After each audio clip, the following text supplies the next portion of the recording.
تو دیکھیے البیتی جو لفظ ہے اس کے آخری حرف تا پر جو زیر ہے تو وہ حرف فی کی وجہ سے آیا. تو فی البیتی کا معنی ہوگا گھر میں. اسی طریقے سے آ گیا ہے فی المدرستی، اس کا فی کا معنی اس میں اور المدرستی کا معنی مدرسہ. تو فی البیتی پورے کا معنی ہوگا مدرسے میں. تو آپ دیکھ رہے ہیں کہ اوپر بھی البیت اور نیچے بھی البیت، اوپر بھی المدرسہ نیچے بھی المدرسہ، لیکن دونوں کے آخری حرف پر فرق ہو گیا. اور فرق یہ ہے کہ جس کے شروع میں فی نہیں ہے اس پر تو پیش آ رہا ہے آخری حرف پر، اور جس کے شروع میں فی ہے اس کے آخری حرف پر زیر آ رہا ہے. اور زیر آنے کی وجہ میں نے آپ کو بتلا دی کہ فی اس لفظ کے شروع میں داخل ہے، اور جس لفظ کے شروع میں یہ حروف پانچوں حروف داخل ہو جاتے ہیں تو اس لفظ کے آخری حرف پر زیر ہی پڑھا جاتا ہے. دیکھیے فی البیتی گھر میں، فی المدرستی مدرسے میں. آگے الفرسو، الفرسو کا معنی آتا ہے گھوڑا. اور آگے ہے الجملو، الجملو کا معنی آتا ہے اونٹ. تو آپ ان الفاظ کو دیکھ کر پہچان گئے ہوں گے کہ یہ الفاظ معرفہ ہیں یا نکرہ. ٹھیک ہے، تو ان الفاظ کے شروع میں الف لام داخل ہے، اس وجہ سے یہ معرفہ ہیں. پھر نیچے علی الفرسی، اعلیٰ کا معنی آتا ہے پر، اور الفرسی کا معنی آتا ہے گھوڑا. تو علی الفرسی گھوڑے پر. دیکھیے چاہے الفرسی ہو یا الفرسو ہو یا الفرسہ ہو، آخری حرف پر چاہے زبر ہو، زیر ہو یا پیش ہو، اس لفظ کا جو معنی ہے معنی وہی رہے گا جیسے کہ گھوڑا. ایسی لفظ البیت آپ نے پڑھا تو چاہے البیتو ہو یا البیتی ہو یا البیتا ہو، معنی ایک ہی ہوگا ان کا گھر. بس ان کے آخری حرف پر جو زبر، زیر یا پیش آئیں گے ان کی ایک وجہ ہوگی، جس وجہ سے ان الفاظ کے آخری حرف پر زبر، زیر پیش آئے گا، لیکن معنی میں کوئی فرق پیدا نہیں ہوگا، معنی جو اس کا ہے وہی لگے گا. دیکھیے علی الفرسی گھوڑے پر، اور علی الجملی اونٹ پر. اور آپ ایک بات اور دھیان رکھیں، دیکھو الفرسی، الفرسی کے اوپر لکھا ہوا ہے الفرسو، اس کا معنی کیا تھا؟ گھوڑا. پھر اس کے جسٹ نیچے علی الفرسی لکھا ہوا ہے. تو جب ہم علی کو الفرس کے ساتھ ملا رہے ہیں تو بیچ میں جو الفرس میں الف آیا یہ نہیں پڑھا جا رہا. ٹھیک ہے، تو اس کی وجہ یہی ہے کہ جب ہم پہلے والے لفظ کو دوسرے لفظ میں ملائیں گے تو پھر وہ بیچ سے الف گر جاتا ہے. جب ملا کر پڑھیں گے تو پھر وہ نہیں پڑھا جائے گا. اس کو ہم اس طریقے سے نہیں پڑھ سکتے علی الفرسی، بلکہ اس کو پڑھنے کا طریقہ یہ ہے علی الفرسی. ٹھیک ہے، یہ دھیان رکھیں کہ جب ہم جس لفظ پر الف لام لگا ہوا ہو، اگر ہم اس سے پہلے کوئی حرف داخل کر کر ہم اس کو ملا رہے ہیں تو بیچ میں جو الف آ رہا ہے وہ گر جائے گا. جیسے کہ اس مثال میں علی الفرسی، اور اوپر بھی گزرا فی البیتی، فی المدرستی، اور ہر جگہ اسی طریقے سے آئے گا. یہ علی الجملی اونٹ پر، اس کے اندر بھی الجمل میں جو الف تھا وہ نہیں پڑھا جا رہا جب ہم نے اس لفظ سے پہلے علی کو داخل کیا. اب نیچے دیکھیے المیدانو، المیدان کا معنی آتا ہے میدان. اور المسجد، مسجد کا معنی مسجد ہی آتا ہے. تو دیکھیے المیدانو اور المسجد، ان سے پہلے کچھ نہیں ہے، یعنی نہ ہی فی ہے، نہ علی، نہ الا، نہ لی، نہ من. تو جب کچھ نہیں ہے تو اس لفظ کے آخری حرف پر پیش ہی پڑا جائے گا. اگر کچھ ان میں سے داخل ہو جاتا تو پھر اس الفاظ کے یا ان الفاظ کے آخری حرف پر زیر پڑھا جاتا، جیسے کہ نیچے ان الفاظ کے شروع میں الا کو داخل کیا تو ان الفاظ کے آخری حرف پر زیر پڑھا گیا۔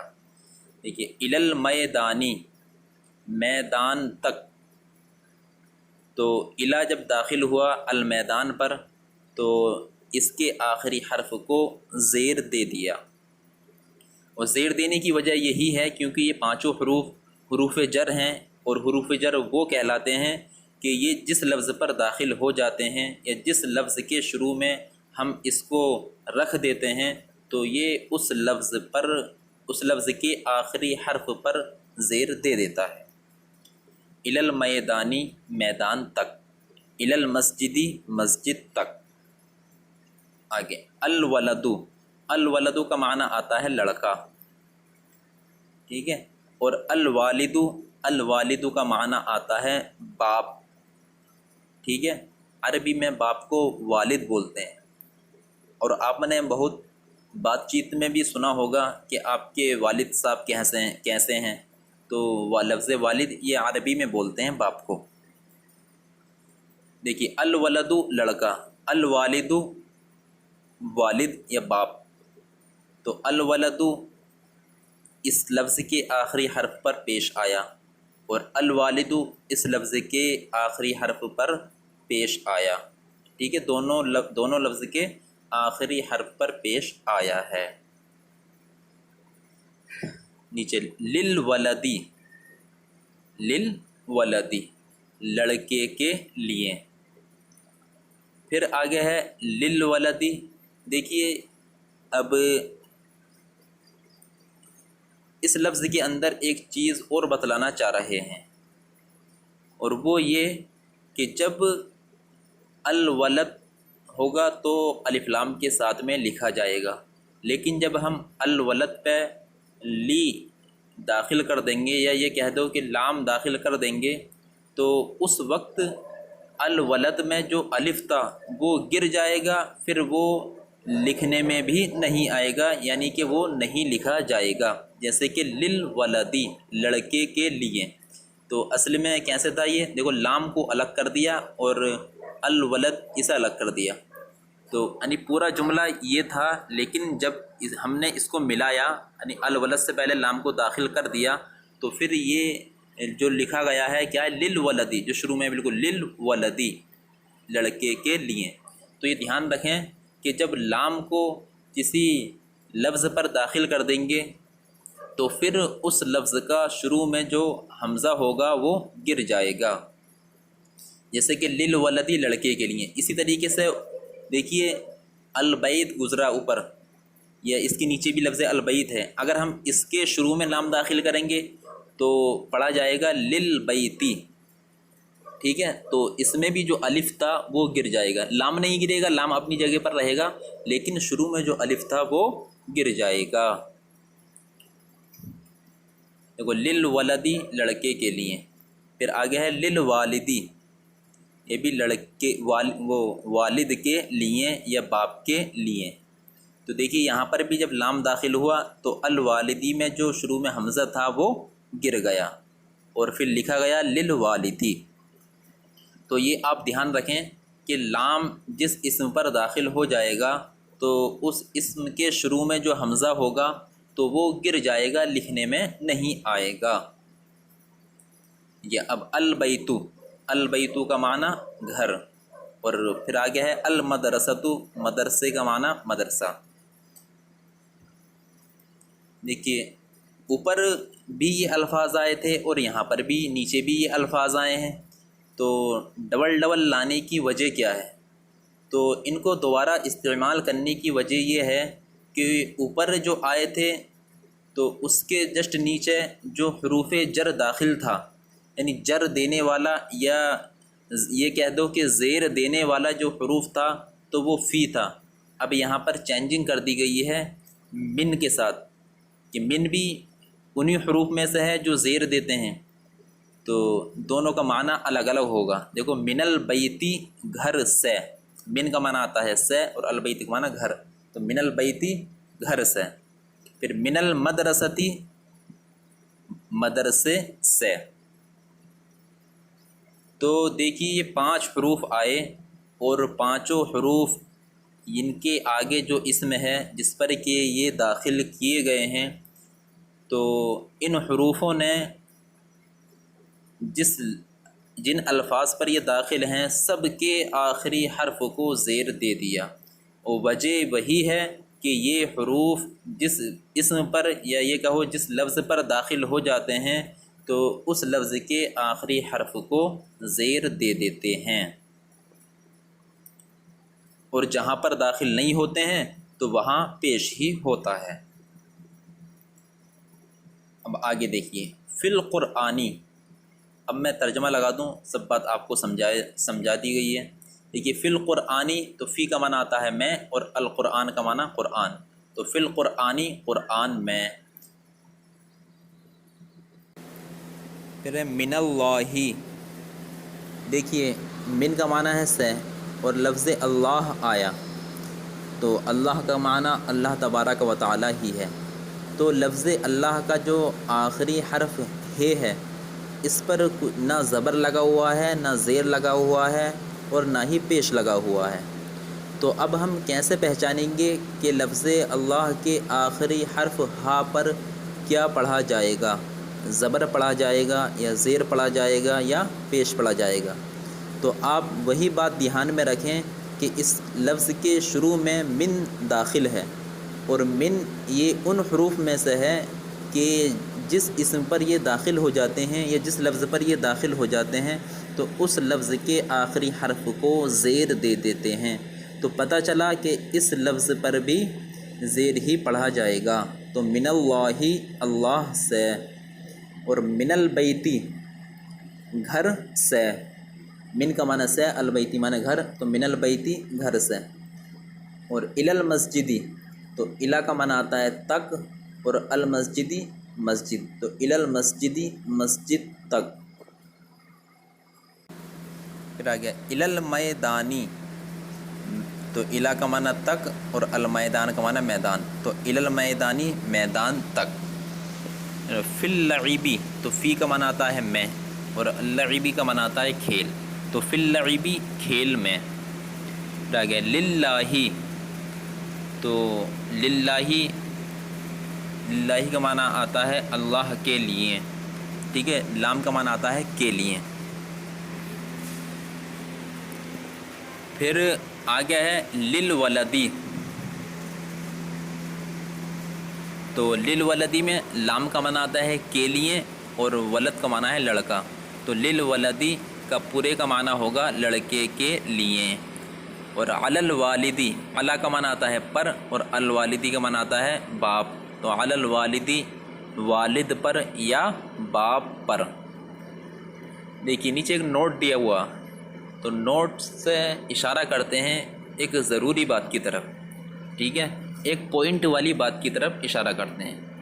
بتائیں کہ لی لگانے کی کافی مشق کرائی جائے، ٹھیک ہے، مشق کا مطلب یہ ہے کہ لی کو اچھی طریقے سے سمجھا دیا جائے اور کئی مثالیں دے کر سمجھا دیا جائے کہ لی جب کسی اسم پر داخل ہو جائے گا تو جس لفظ پر وہ داخل ہوگا اس لفظ کے شروع سے حمزے کو گرا دیا جائے گا۔ دیکھیے لی لگانے کی کافی مشق کرائی جائے، الف لام والے اسم پر لی لگانے سے الف لام میں کا حمزہ گر جاتا ہے، ٹھیک ہے، جیسے کہ میں نے آپ کو سبق کے اندر سمجھا دیا۔ اب دیکھیے نیچے ہے ترجمہ کرو، تو یہ اردو الفاظ آ رہے ہیں، اردو جملے آ رہے ہیں، ان کا آپ کو عربی میں ترجمہ کرنا ہے۔ جیسے کہ میں 2-3 مثالیں دے کر آپ کو سمجھا دیتا ہوں۔ پہلا ہے مدرسے میں، تو اس کی عربی بنائیں گے ہم فی المدرستی، تو پھر معنی ہو جائے گا مدرسے میں۔ اسی طریقے سے گھر میں، تو اس کی عربی بنائیں گے فی البیتی گھر میں۔ پھر اس کے بعد ہے میدان سے، تو اس کی عربی بنائیں گے، یعنی اصل میں جو اسم کے آخر میں سے پر یہ ہیں تو اس کو ہم شروع میں لے کر آئیں گے اور اسم کو بعد میں لے کر آئیں گے، جس طریقے سے سبق کے اندر آپ کے سامنے جملے آئے ہیں۔ تو کیا میدان سے، تو اس کی عربی بنے گی کہ من المیدانی، اور مدرسے سے اس کی بھی بنے گی کہ من المدرستی۔ اسی طریقے سے آپ کو تمام عربی جملوں کی، تمام اردو جملوں کی عربی بنانی ہے۔ پھر نیچے ہے حرکات لگاؤ اور لکھو اور پڑھو۔ دیکھیے حرکات لگاؤ، نیچے ہے دیکھو فی القرآن علی اللہ الدرس للعلم، ان چاروں عربی لائن پر کسی لفظ پر بھی زبر زیر پیش لگا ہوا نہیں ہے، ٹھیک ہے۔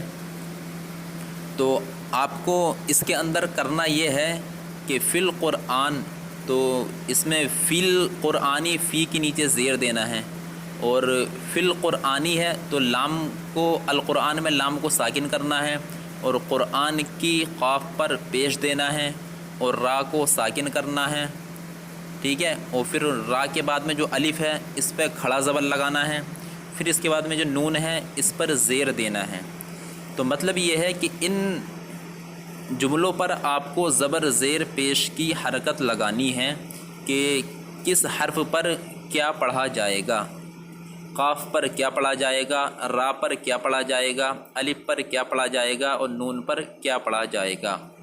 تو ان سب پر آپ کو حرکت لگانی ہے، یعنی زبر زیر پیش کی حرکت لگانی ہے، جیسے کہ فی القرآنی۔ اور ایک بات دھیان رکھیں کہ ان جملوں میں جو آخری حرف ہے، جیسے علی اللہ کا جو آخری حرف ہے، اس پر اعراب لگانے میں توجہ دینی ہے۔ ایسی الدرس، اس لفظ کا جو آخری حرف ہے سین، اس پر زبر زیر پیش میں سے کون سی حرکت لگے گی، اس پر بھی آپ کو توجہ دینی ہے۔